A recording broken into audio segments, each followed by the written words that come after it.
was some boring music. Spike? Come on, where's the Justin Bieber? Where's the Katy Perry? Where's the Fall Out Boy? Noddle, you have witch powers.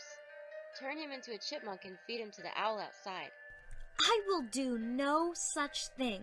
We're here to talk about our website. HomeCanineNeutering.com? What? No! InvaderPet.com, where people can check out our comic strips or locate bookstores selling bookmarks with our comics on them. So, listeners, want to see comics of me, Noddle the Witch, my pets Kaylee Cat and Spike Beagle? Go to InvaderPet.com and check us out. Seriously, though, you guys really have a canine neutering website? Magical Things offers fantasy art for festival and everyday living, featuring the fine arts and craft creations of Marjorie Delaney on practical printed products such as journals, mugs, costuming, wearable art, formal wear, and accessories. We also carry a line of magical supplies, including candles, oils, herbs, and limited ritual items. All items are created in a scenic studio space in Culpeper, Virginia, and available throughout the world online, as well as at festivals and events. Magical Things offers custom creations too, such as costuming, illustrations, and more. Come visit us at magicalfantasy.com. Let's Talk About the Music is wanting your sponsorship to help support local independent music and musicians worldwide. We have different levels of sponsorship for everyone, including up-and-coming bands and musicians, to give a little more boost to your promotions. Let's Talk About the Music is also looking to podcast live from your music-related special events, shows, and venues. For more information, go to letstalkaboutthemusic.com. Spider, guess what? What? We are having a fundraiser. A fundraiser? Yeah, we're going to have fun with our Sponsor Appreciation Day to help Let's Talk About the Music raise funds to keep us on the air. Oh, that's right. You and I will go over sponsorship levels, Music Boost, Patreon, on-location packages, and the best part, we are going to introduce all the sponsors that we have right now. Our Sponsor Appreciation Day will be on July 20th, 2016 from 8 p.m. to 12 a.m. Pacific Standard Time. And we'll also play a few of our music video picks, too. Don't miss it. Let's talk about the music.com.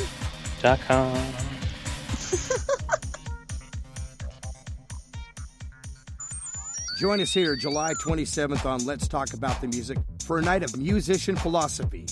We'll be discussing life as a musician, playing shows, tour follies, and how music can impact the human soul. With our guests Sean Marquette of Maximus, Sean Segura from Serial Obsession, and from Spider in the Hall, co-host Craig Houston. It all gets started Wednesday night, 8 p.m., right here on Let's Talk About the Music.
I'm Shells, and I'm here with Spider in the Hall. Oh, Spider, I'm doing the whole thing, baby.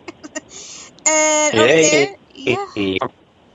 And we're talking to James of Kiss is Kill, and we're just talking how familiar they are to each other. So anyway, and this song was called Ready. Yeah. James, Yes, the one we just heard called Ready. It's got my favorite outro of all the songs in it. That was like super glitchy and super bizarre. It was almost like a second song. I listened to that whole song to hear the M part, because that's kind of my favorite part. Also, I'm not singing over that part, so that's kind of nice too. I hate the sound of my own voice. Doesn't everybody? It's like a thing, isn't it? I think yeah, so. I always struggle to get the right vocal tone. If I get something that's just, it doesn't quite sound right, I'll never be happy with it. I just get rid of it. Yeah. Yeah, it's like we're pre-programmed to like hate the sound. I feel like I sound like a like 12-year-old boy on the cusp of puberty, you know? I just hate it. But, you know, not everybody else hears it that way, so. That's a very interesting way to describe it. Yeah. Well, so where did we leave off? I was talking about TV, film and TV, and then so let's talk about how I started Kisses Kills. Yes, please. So I've been doing this with my 3 writing partners, the 4 of us. We've scored all of these shows over the years, and you know, part of the one of the drawbacks. So it's a fantastic career, and I hate to criticize it because I am super fortunate to have a career writing music for a living and making a very good living from it. Like I am the 1% or whatever. Like I recognize that I'm in a very, very fortunate position. So I feel bad when I complain, but I'm going to complain. Part of the inherent problem with writing music for film and television is that no matter what, at the end of the day, you're always writing for someone else's vision. Even when they give you carte blanche to do your thing, they still will come back and change this, change that. In the early days, like when I was less experienced, it was easier to take it quite personally. You know, when you know, some of these producers and directors aren't really sensitive artist types like I am, and so they don't mince their words, and they'll just be like, "Yeah, this isn't right. You know, this is no good or whatever."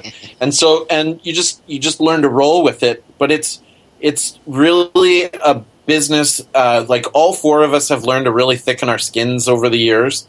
This is not a business for the sensitive, for the thin-skinned. Okay. Because it's really a job that's just full of rejection.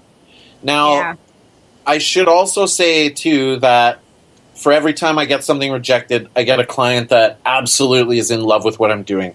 And so it really does balance out, okay? But, you know, after a decade of feeling like no matter what I'm doing, I'm always making music for someone else, you know?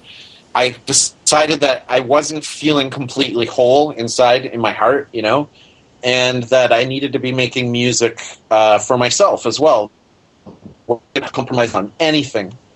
And music that wasn't soundtrack music, you know, music like songs.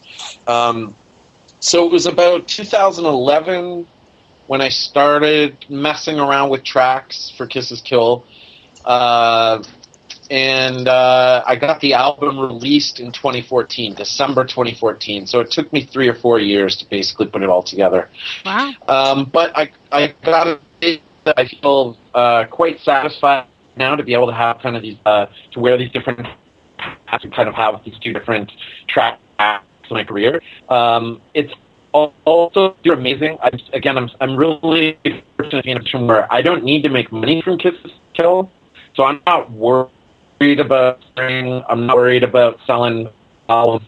I don't need to get paid for it because my career as a composer helps finance all of that.